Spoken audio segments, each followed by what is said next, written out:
kind introduction. It's wonderful to be here. This is my first time on your beautiful campus. I had the pleasure of hosting one of your professors, Eric McGlinchey, who is, where is he? Back over here. Hosting him a few weeks ago at Stanford. As you probably know, he works on the politics of Central Asia. He gave a brilliant talk with a very sophisticated theoretical apparatus, tons and tons of data, a really careful reading of Central Asian politics, and an overall brilliant analysis. Unfortunately, I have none of that for you. So I think Eric brought it all, took it with him, I'm afraid. So I have nothing to offer. I have what are, you'll see, a kind of set of speculative reflections on the problem of cosmopolitanism and religious politics of Afghanistan. So this is a work in progress. I invite your feedback. I understand a number of you are here because your professors asked you to, so please don't hold that against them. Hold it against me if this is disastrous. Again, as I told some of them, this will make them look good, right? By default, you'll see that freaks like me don't come around too often, and you'll have a new appreciation for your professors here. So that's part of my job today. Professor Appreciation Day. So let me say a few words about what I hope to accomplish in the next 45 minutes or so. First, let me say very explicitly that my approach is somewhat idiosyncratic. It is not really based on field work in Afghanistan today. I'm a historian. Field work in Afghanistan, as you might imagine, is a highly problematic proposition now today in 2010, but that's been true for some 2-3 decades. This field work, the impossibility of doing certain kinds of field work in Afghanistan have led to a number of interpretive problems that I'd like to highlight in the outset. And maybe I'll wait 1 second to let this class get settled here. We're just starting, you guys haven't missed a thing yet. I've just been yamming away.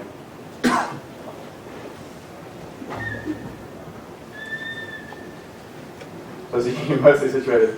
So again, what kinds of work have people done in the field work arena in Afghanistan as of late? First, we should highlight the numerous constraints that have shaped, and I think guided in a very serious way, what kinds of questions people have asked of contemporary Afghanistan, and of course, this has determined what kind of questions, what kinds of answers they have arrived at. In short, I would say that the current wartime context of research in Afghanistan, the constraints of security, of war, of Pentagon funding, of being embedded with American and NATO troops, all this has led, amid the fog of war, to a search for certainty, a search for neat, compact formulas which would lead to political results that would yield some kind of immediately applicable political insights. So, of these many kind of competing questions that have led people to search for certain certainties in this very messy wartime environment, I would argue that one common thread joins them together, and that is a search for some kind of genealogy. That is, people want to know how to map these questions. They want to be able to map identities. They want to be able to map political contests that shape Afghan politics. So in the case of the Taliban, for those of you studying religion, you know that the term Deobandi is often used to sum up what the Taliban are all about. That is, they belong to a certain kind of school of Islam derived from this one original school in Deoband, which later became a network of schools throughout South Asia. So on the one hand, when it comes to religion, there's an attempt to map the Taliban on this kind of Deobandi genealogy. For everything else, there are two categories which are of, I think, primary importance for Washington today.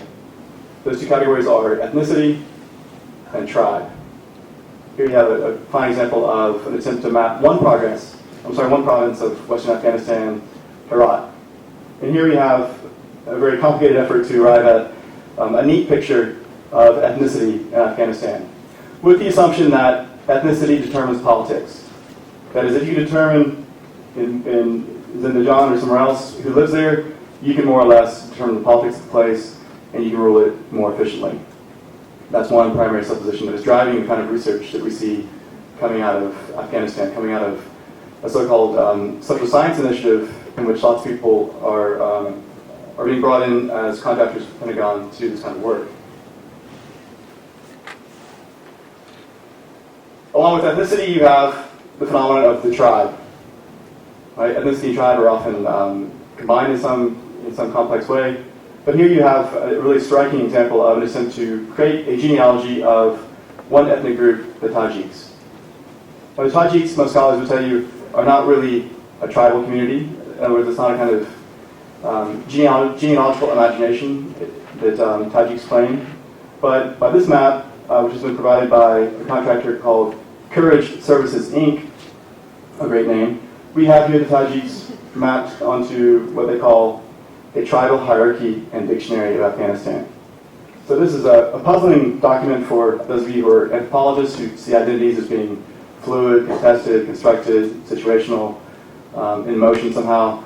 This is a static image, again, highlighting a genealogical relationship with a broader attempt to try to exert some kind of mastery over this population. So again, the supposition in this fieldwork, which then goes into various manuals for distribution among troops and the generals in the Pentagon, is that if we know the ethnicity and tribe of a given group, we can know something fundamental about its politics. Now, these categories, ethnicity and tribe, are then mapped onto a wider Afghan political landscape, which is basically reducible to the politics of patronage. Now, we see this in the New York Times, Washington Post. We see this in more sophisticated fieldwork analysis by people who have operated by the UN, the Pentagon, or those who somehow depended upon them to gain information about various locales.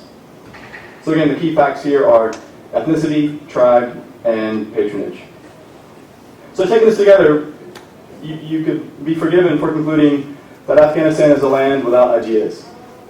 Afghans appear to have tribes, they appear to have ethnicity, they certainly have patronage, it would seem, they have corruption, but they don't really seem to have ideas or ideologies. Now, in short, all this is you can't see this image wonderfully from your angle here, I hope you can see it better. This combination of ethnicity, tribes, and religion is combined frequently with a kind of rhetorical slant, which suggests that Afghanistan is a country not only without ideas, but without a proper history. That is, these people are stuck in time, a time very distant from our own. In short, it's a kind of medieval landscape. The term medieval crops up over and over again in news context, talking about Afghan custom, Afghan culture. There's definitely been a shift in our media's coverage of the war in Afghanistan, I think, since the late Bush period, I think starting as he was beginning to exit. But it's really intensified under Obama, and that is to focus on themes like corruption. New York Times yesterday, there's a very touching piece on self-immolation in Herat. There's widows setting themselves on fire to escape marriages and abusive family environments. You have also seen pieces on pedophilia, on homosexuality, or other kinds of supposedly aberrant sexual behaviors that are said to be common among especially Pashtuns. And some of this work has swiftly come out of the Pentagon's human terrain research to try to explain to American soldiers why their counterparts in the Afghan National Army may be acting in a particular way. So, of course, the Taliban stand in above all this. Ultimately, this isn't from the light, I'm not sure what you can see from this, but this is a prison scene from late 2001, which a number of commentators have observed to be a kind of, to be reminiscent of Christian painting of the ancient world. That is, of a time in which, before the Renaissance and Reformation, a kind of Middle Ages ruled in Europe. I'm not sure you can see the expressions on the faces. It's almost a kind of biblical imagery in this photograph, but we could find many others that would substantiate the same kind of narrative. That is, that Afghanistan is essentially medieval, that it's a land of unchanging tradition. It is based on fixed, archaic identities that are rooted above all, again, in tribe and Islam. Now, scholars who have been disturbed by these images, disturbed by this turn, especially the last year or two, have attempted to counter some of these narratives. But of course, the funding has the weight of its own.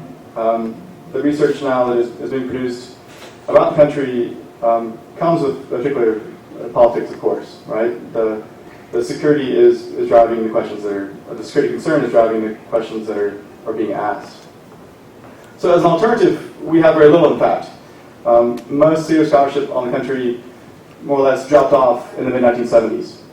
In 1978, when the Afghan communists went to power, that more or less began a process of isolation, so that people were not able to travel to the region to do field work or to observe its politics firsthand.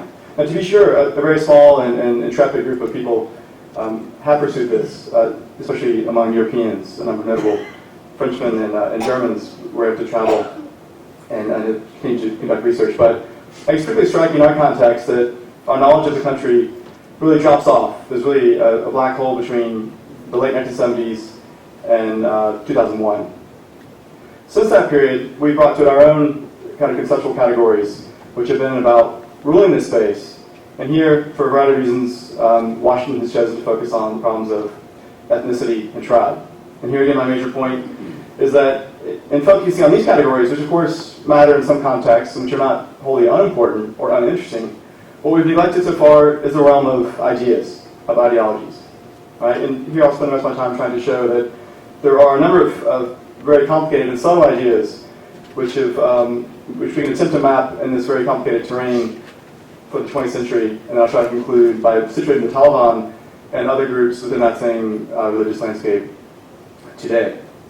So as a historian, I basically work under the proposition that we're supposed to be able to read texts, we're supposed to be able to analyze them, we're supposed to be able to conceptualize, we're supposed to be able to arrive at alternative conceptions of the past in a way that might be useful in some context for our present. So in that spirit, I'll try to do some of that kind of thinking for you today. And again, ask for your feedback at the end to see to what extent any of this actually works. For the contemporary period, in fact, amid this picture of a kind of rigid search for tribe and ethnicity, this kind of clumsy mapping done by contractors and others in Afghanistan, we simultaneously have another dramatic phenomenon, and that is an explosion in Afghan media, and newspapers, internet sites, television stations, and radio. So we now have, through these new media, an extraordinary window onto the world of Afghan politics and religion. Now this is problematic. Many of these sources they deserve very careful treatment, of course, like any sources. But I'll return to them and try to suggest how we might read them in interesting ways to get a fuller picture of what has happened and is happening in Afghanistan. Finally, as many of you know who are doing history courses here, historians read literary texts of various kinds, but we also try to be attentive to non-literary texts. That is, we try to understand what people are doing when they protest, when there's a strike, when there's a riot. We try to see how there's some meaning in those acts too, even if the actors involved don't leave a paper trail that we can analyze in the library. So thanks to various media sources, but also WikiLeaks, in the Pentagon, we now have a vast amount of information about the politics of mass mobilization in Afghanistan since 2001. There are literally dozens and dozens of accounts of riots, street protests, demonstrations, and a host of other kinds of collective actions that one can trace through the media, but also particularly through WikiLeaks.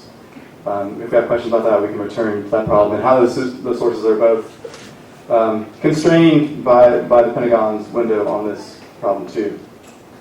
So in fact, we actually have quite a lot to talk about if we move beyond the kind of security imperatives of tribe and ethnicity. So let me start with a text which is a very recent one from June.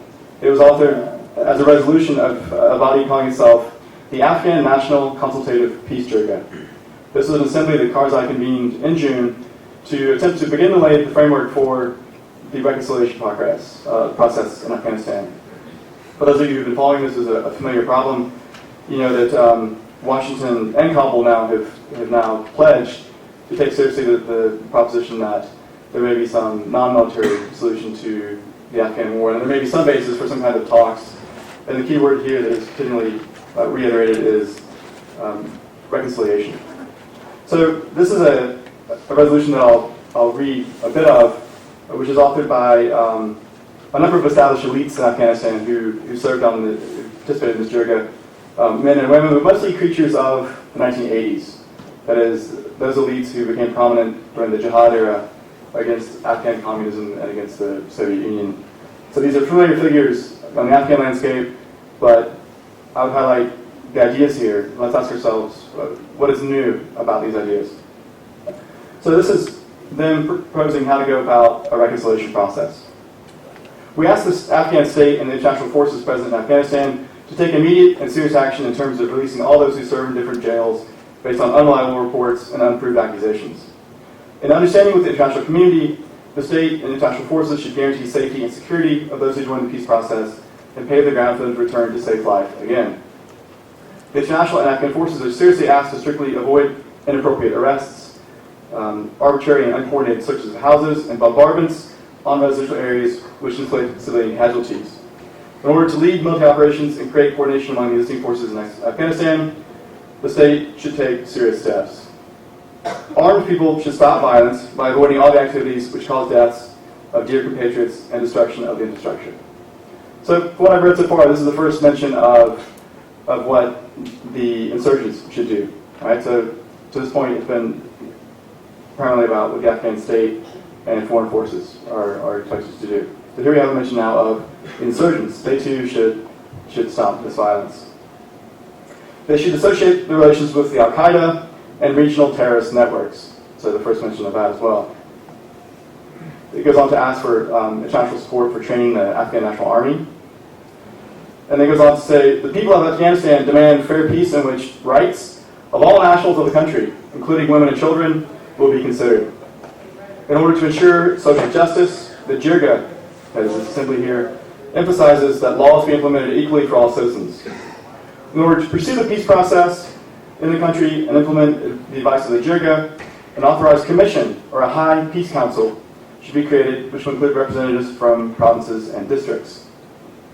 The council should be combined of sympathetic personalities, brothers and sisters, esteemed religious scholars, tribal elders, one representative from each of the houses of the National Assembly, and those who have stopped the violence, that is, including insurgents. Then looking ahead, the actual document ends with point number 16, with which I'll conclude this short reading. The National Consultative Peace Jirga, while representing the Muslim nation of Afghanistan, strictly condemns the wild attack of the Israeli military forces on a convoy of humanitarian assistance in international waters for the poor and blockaded people of Palestine in the Gaza Strip, which killed and wounded dozens of people. The Jirga expresses its condolences to and sympathy with the victims' families and wounded individuals and wishes them patience and tolerance by God. The UN and the international community are strongly requested to put an end to the cruel siege of the Gaza Strip.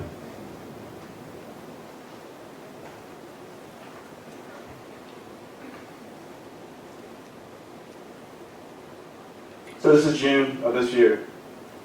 You would think, given the current security situation in Afghanistan, that these Afghan elites would have enough on their plates, right? The reconciliation process is quite complicated enough, working among all the many factions, among the many critics of all sides to try to find some kind of middle path to effect some kind of peace process. And yet, for these elites, male and female, they conclude their public statement invoking the cause of the Gazans and condemning the Israeli military action and calling for both the UN and the international community to intervene to put an end to what they call the cruel siege of the Gaza Strip. Now this, I think, is a kind of unexpected turn for this kind of document, but I share it with you today because I think it offers a remarkable snapshot of the state of political language in Afghanistan today. This is not, in short, a land without ideas. This is not a kind of medieval, provincial, inward-looking, isolated polity.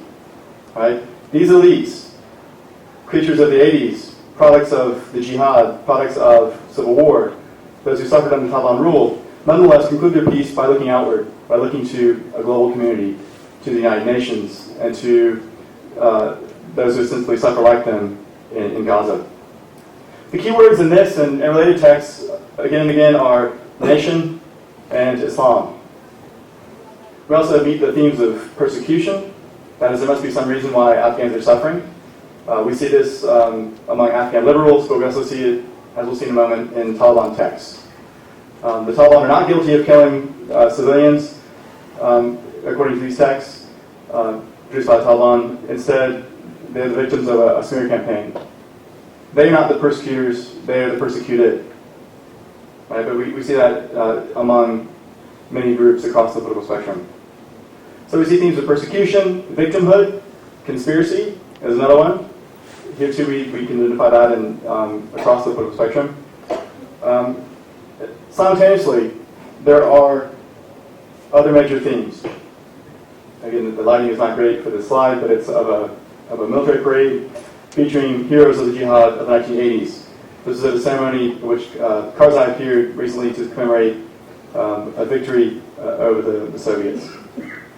So what we have in the contemporary political language of Afghanistan, I would argue, is a simultaneous operation of two registers.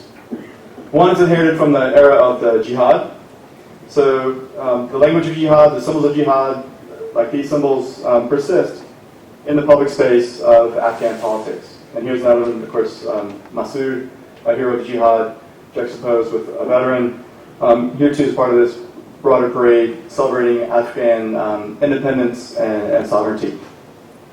So the language of the jihad is still with us. That's not to say it's always oppositional. We can return to that theme later. It doesn't mean that it's directed against the United States necessarily, or against NATO, or against any other party, but it is an essential part of a kind of modern Afghan political rhetoric, which is very much shaped by the anti-Soviet, anti-communist struggle. So that language persists. The second language, which I think is even more interesting, is what we might call a kind of technocratic language of the post-9/11 world. This too we can identify across the political spectrum, among the Taliban, among other insurgents like the Hizb Islami of Gulbuddin Hekmatyar, and of course among groups you might expect in Kabul, those who work in the Karzai administration, those who work for all the NGOs and international organizations. This is a language of democracy, of rights, of human rights, of humanitarianism, of international organizations like the UN. But we also need terms like accountability, like in the kind of technocratic NGO speak, of constitutionalism, and a host of other things that are part of our broader global political vernacular. In fact, the Constitution, the new Afghan Constitution of 2004, brings some of these themes together. I'll offer another brief quote. It reads, appreciating the sacrifices, historical struggles, jihad, and just resistance of all the peoples of Afghanistan, and admiring the supreme position of the martyrs of the country's freedom, comprehending that a united, indivisible Afghanistan belongs to all its tribes and peoples, and in order to strengthen national unity, safeguard independence, national sovereignty, and territorial integrity of the country, and eventually to regain Afghanistan's appropriate place in the international family, that is, in the international arena, implementing the provisions of its constitution and other laws, defending independence, national sovereignty, territorial integrity, and attaining the security and defense capability of the country shall be the fundamental duties of the state. The principles of adherence to the tenets of the holy religion of Islam, as well as Islamic republicanism, shall not be amended. So this one article of the Constitution brings together, I think, all these themes in a very insightful way. So my major point here, and perhaps if you remember nothing else, this is something to underline if you are taking notes. Again, my apologies for having to come for your class. I would offer you extra credit, but I'm not authorized to do so. To suffer through me right now. But perhaps your professors will look kindly upon you. But the main point in thinking about these texts is that I think we need to read them with an eye to their cosmopolitan character. Now, what do we mean by cosmopolitan or cosmopolitanism? This is a term that is in fashion in many academic circles today, but not everyone means the same thing when they use the term. For some, it's a kind of ethical project. It's a kind of project for our own day, for inclusivity, for a kind of tolerance of difference, for a kind of active politics of identity and of its pluralism. Now, I don't mean in that sense as a kind of normative concept. So to say that the language of jihad is cosmopolitan, or the language of the Taliban is cosmopolitan, or the language of Karzai is cosmopolitan, is not to endorse it as a kind of normative principle. It's not to endow it with any kind of prescriptive authority. Instead, I propose that we think about cosmopolitanism, and this is just an example of it, as a kind of historically contingent engagement with circulation of ideas on a transnational, if not global, scale. So in short, by cosmopolitanism, I mean that Afghans are part of a world they're actively participating in as participants and consumers in a world in which ideas are circulating in complicated ways. Right? And this is a hallmark of the modern era of nation states and empires, but is one that's very much alive today. And for our purposes, right, if we look back to the beginning of this talk, to think about the reigning, I think, misperceptions about Afghanistan as a kind of medieval, closed polity, a closed kingdom, one that is insular, one that is, of course, landlocked, right? We constantly hear that notion that its geography is destiny, and Afghanistan is forever remote and isolated, right? Against that notion, what I have attempted to show already with these brief quotations is that Afghans have actively participated in the circulation of these global ideas, which cross national boundaries, and which even have been taken up by Afghan elites, but also by Afghan, what we might call non-elites. That is, in this period that we've not been able to study from the 1970s to the present, amazing things have happened in the country. There have been dramatic processes of change, connected to war, but the thread that I'd like to highlight for you today is the way in which Afghans are now part of these global discourses about jihad on one hand, but also about things like human rights, national sovereignty, nationalism. And here they come together in complex ways, not least in the project of the Taliban.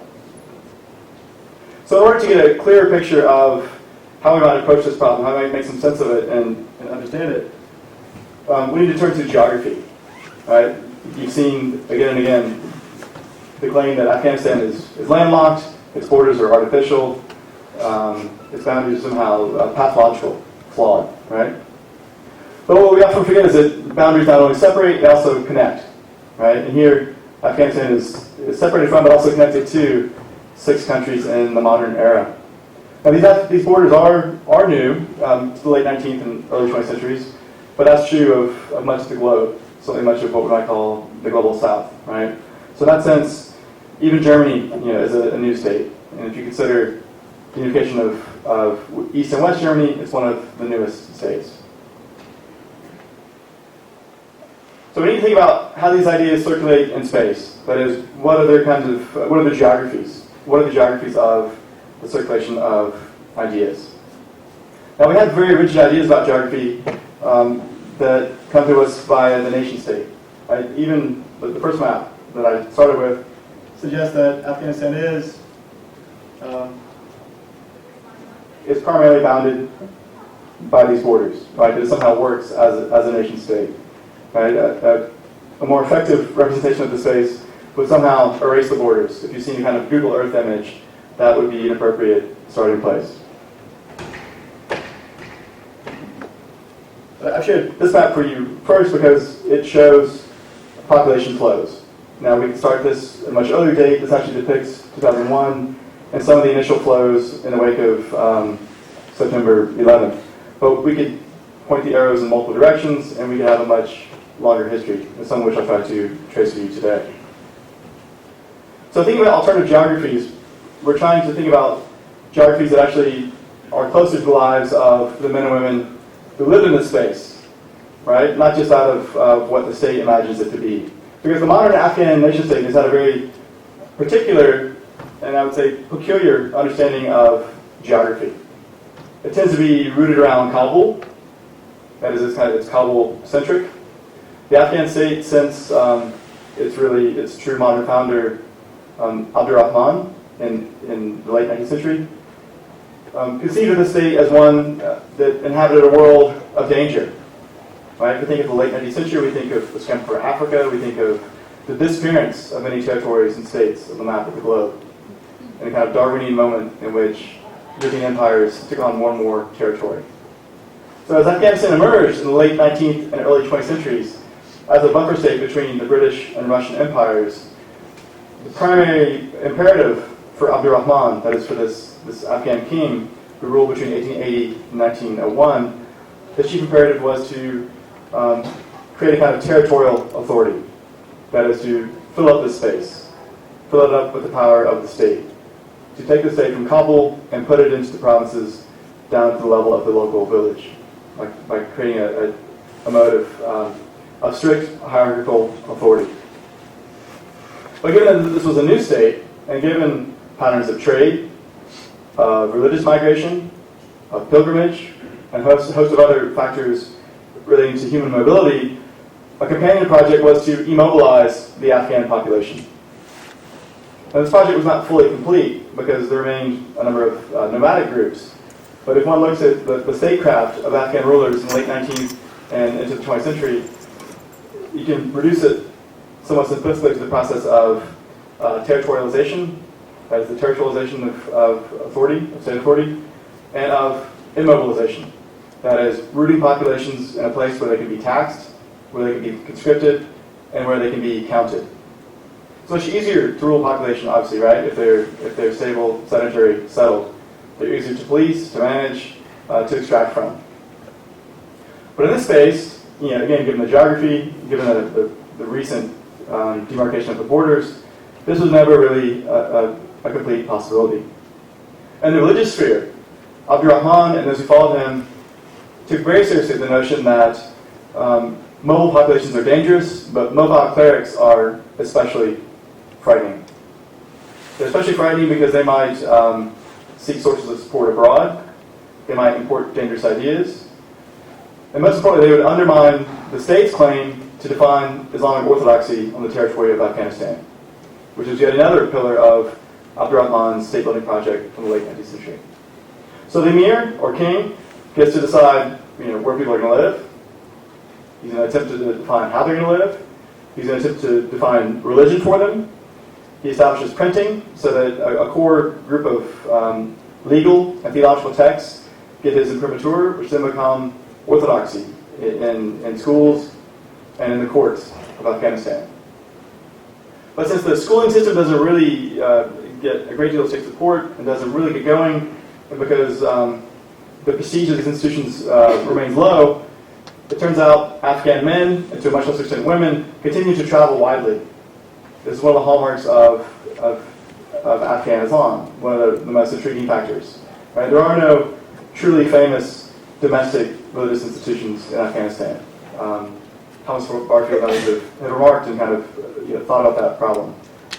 So for a long time, as this crowd already knows, Afghan men in particular have looked to the northwest frontier of India and beyond in South Asia to look for religious education. So the story of Islam in Afghanistan is intricately tied to the processes of mobility, of travel, and also deeply connected to trade. If one thinks of Kabul, Kandahar, and other places on the border being intimately connected to the kind of commercial trade routes of South Asia, right? All that story makes a great deal of sense. And that indeed is very much the kind of Kabul-centric view of the problem, with also an attendant concern with the whole Pashtun problem, or Pashtun issue, right? So if we think of Afghanistan essentially as a state that is constantly fretting about its relationship with India, and later Pakistan, always fretting about its identity with respect to the Pashtuns.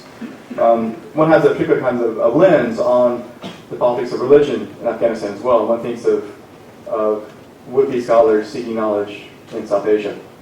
But there's a bigger story which I'd like to introduce today, which takes in, I think, a broader landscape of mobility, which looks at Afghans going north and west. North to places like Bukhara and Samarkand in the Russian Empire and later Soviet Union, and to the west to what is now the Islamic Republic of Iran, but of course what was Qajar, Iran in the 19th century. Then to a kind of world center of Shiism, but not the only one, as we'll see in a moment. So to give you one sample of a kind of alternative geography of Afghanistan, of its networks, of its ideas, I would draw your attention to, again, a resolution which map is horrible, to the relationship between Herat in western Afghanistan, here, and Mashhad here in northeastern Iran. So these two cities are in two different states.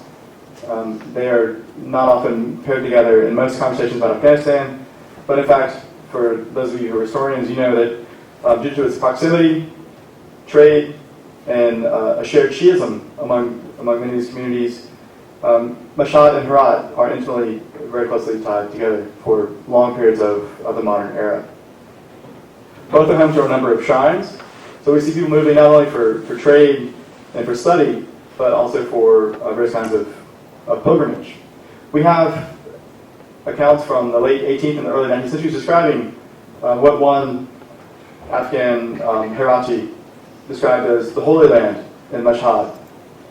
We know that networks of families intermarried between Herat and Mashhad from the 18th, 19th, into the early 20th century, into the present. We know that they venerated each other's tombs. They pursued business. Heratis took up in Mashhad for the government. The figure I cited a moment ago taught calligraphy there. But his career was truly a transnational one, in that he sought patronage from multiple states. And this is a story familiar to many of you. But in the Afghan context, it's notable to note that it's not simply about Afghanistan looking to South Asia, to the British Empire, and later to Pakistan, but also to, again, the north and the west, connecting across these many varied boundaries. Property was another key link between Mashhad and Herat. Much of the shrine of the Imam Reza in Mashhad, it owed a great deal of property in Herat. So you had these very complex relations between Herat and Mashhad, which are social, economic, familial, which linked the two places for hundreds of years. Right? But it's not always clear. It's very difficult to map the presence of the Afghans in the space in Mashhad. On one hand, because some of the Afghans who frequented this place and its shrine complex were actually Sunnis. So some Shia scholars would not fuss about that because that didn't fit their notion of the kind of the sacred place.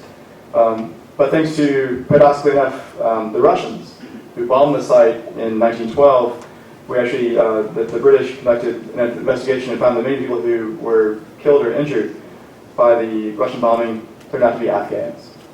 Right, so this is kind of an accident of history, a tragic accident of history, which gives us a fuller picture of the presence of Afghans in Mashhad in the early 20th century. And Mashhad is also notable, to take the story further, and my map doesn't help you here, sorry.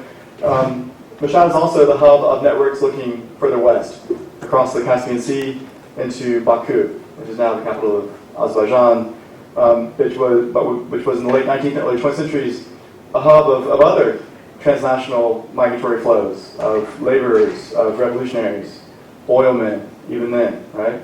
So in Mashhad we have a wonderful picture of how Afghan Muslims and Russian subjects of the Tsar, that is Russian Muslims, came together in Mashhad, Sunnis and Shias. And they are, in fact, the remarkable story that the British documented well was of kind of intra-Shia clashes, which included violence between Shia from Baku and Shia from Mashhad. So Mashhad is this interesting place where multiple empires and states come together because of its pilgrimage, because of its commercial flows.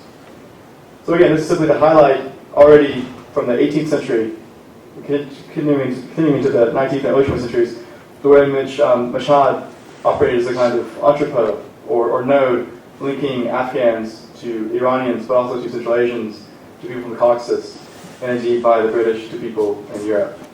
So from Mashhad, one could get newspapers from elsewhere, of course.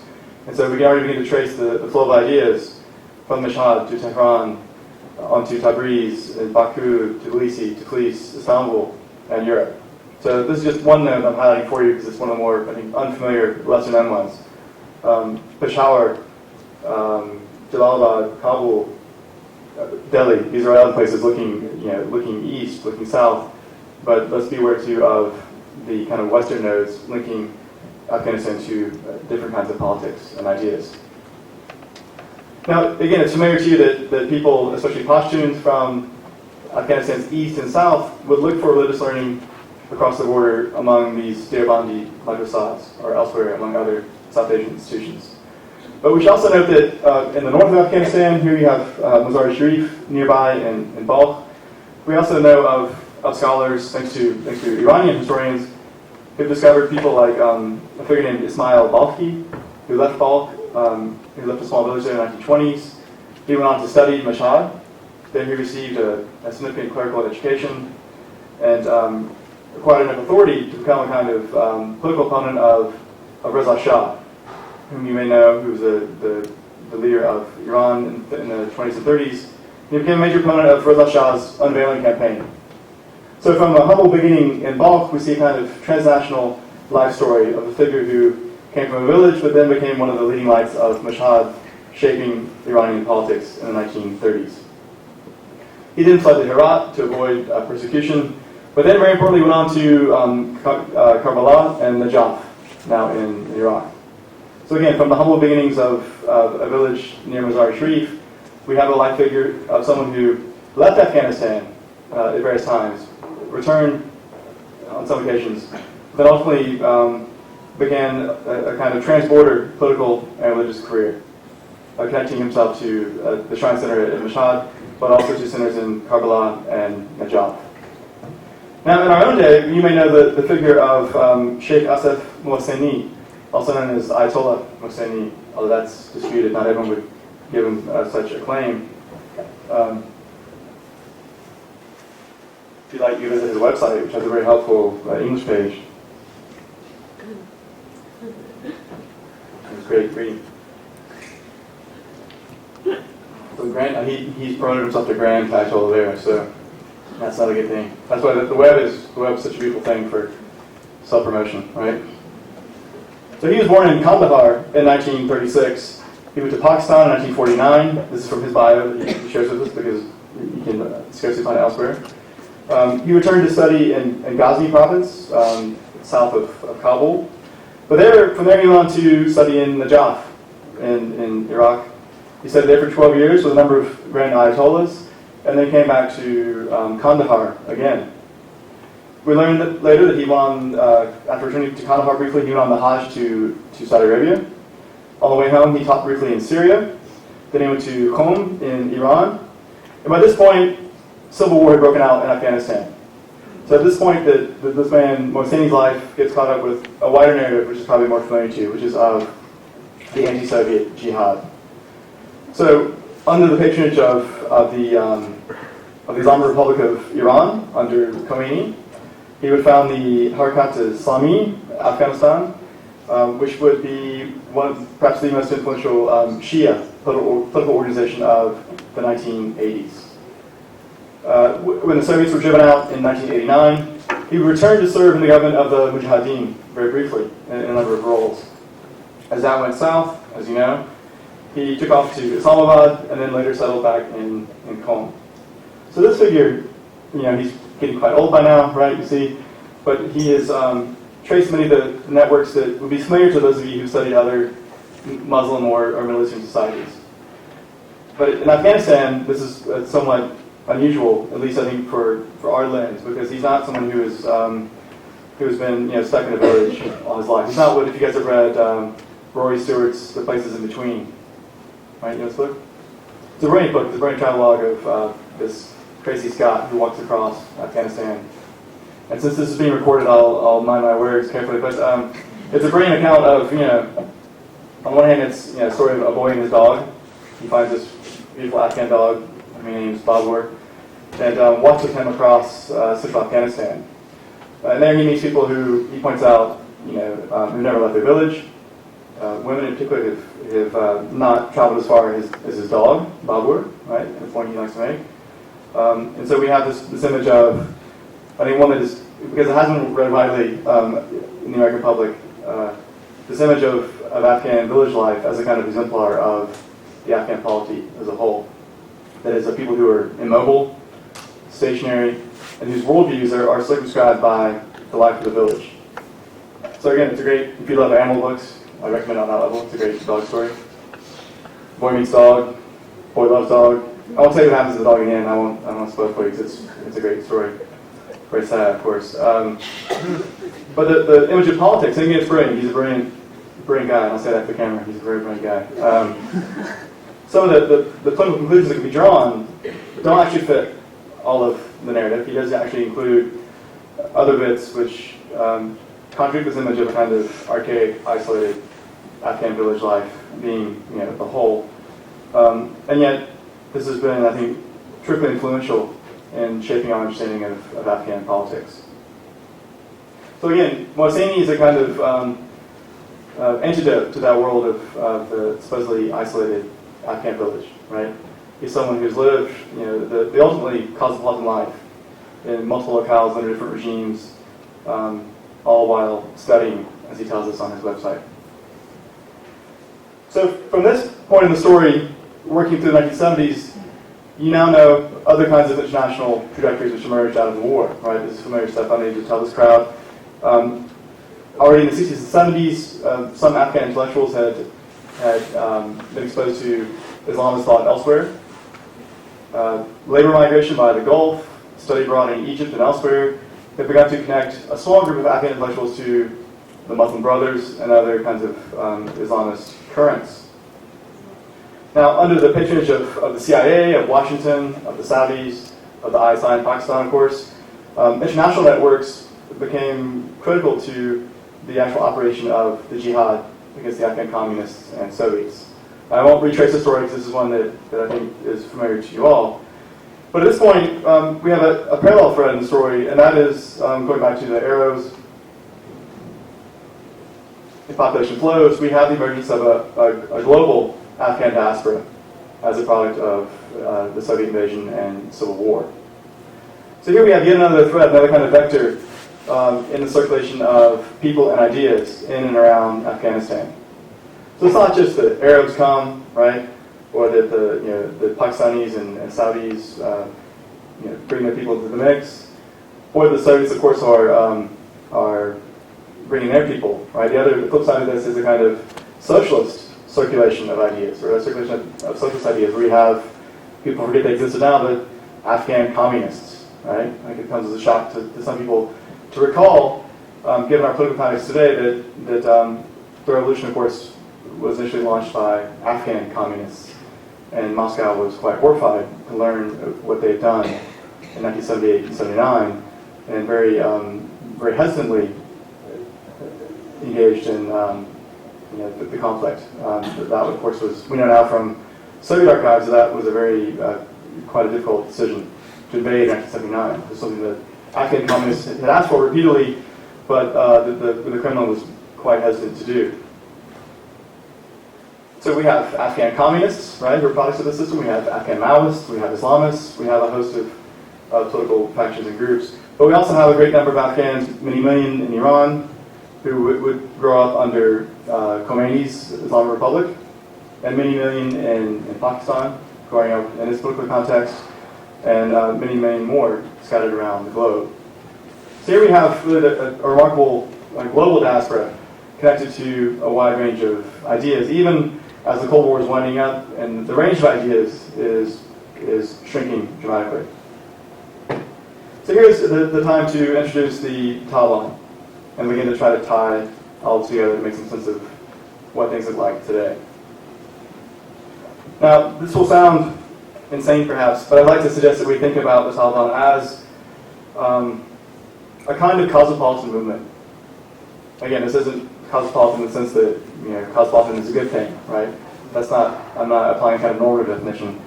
I'm suggesting instead that the Taliban are cosmopolitans in the sense that they have participated in this global circulation of ideas.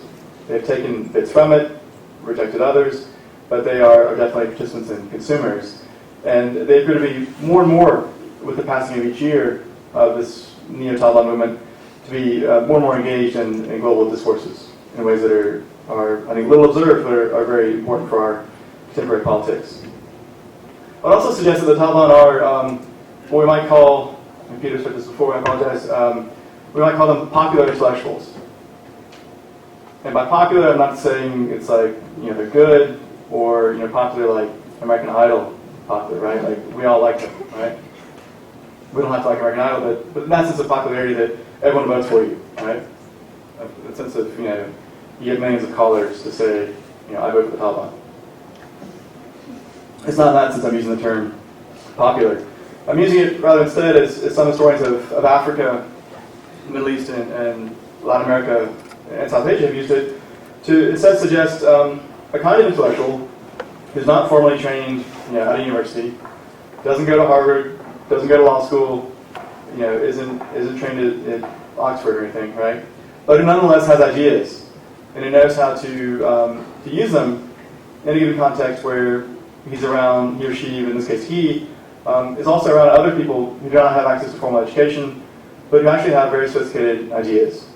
Right? Literacy is part of this world, but it need not be a prerequisite, actually. Because there are many ways to engage with very serious political ideologies in lots of different contexts, and being at the university doesn't have to be the only starting point for this.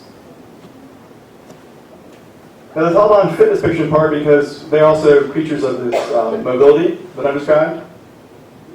From your reading so far that many Taliban at various levels live abroad, perhaps most, if not all, of their lives, primarily in the Pakistani environment. But if one looks at actually what they've written, you'll see that their writings and statements do not fit the neat kind of genealogical approach that I brought up during the introduction. That is, it's very hard to find in their political rhetoric anything that closely resembles what we might associate with Deobandism. Right, so kind of shorthand of they're Deobandi Muslims doesn't help us explain the political language of the Taliban today. For more on the subject, I refer you to Faisal Devji, his Landscapes of the Jihad, which has a really wonderful critique of historians, Islamicists, anthropologists attempt to constantly map things according to genealogies, right? So we have, and my students always ask me, Sunni, Shia, let's review that again. What are the differences? How do they map? How can we put it on the blackboard somehow? And I keep saying, no, it's too fluid, it's too historically contingent. It'd be true at one moment, but it would be wrong at the next, so let's not do it all together. And so they hate me for that. But in this sense, too, the notion that the Taliban are kind of captured by one of these labels having to do with the curriculum of a madrasa shortchanges the complexity of their ideas. Because their ideas are shaped by this wider world. Right? I'm not saying that you have to like that, or you have to feel differently about them, or certainly adjust your moral assessment of this group or any other group that engages in violence. But to understand that their ideas are actually quite much more varied and subtle and complex than one would think from seeing them simply as kind of medieval troglodytes who scarcely make it out of the cave.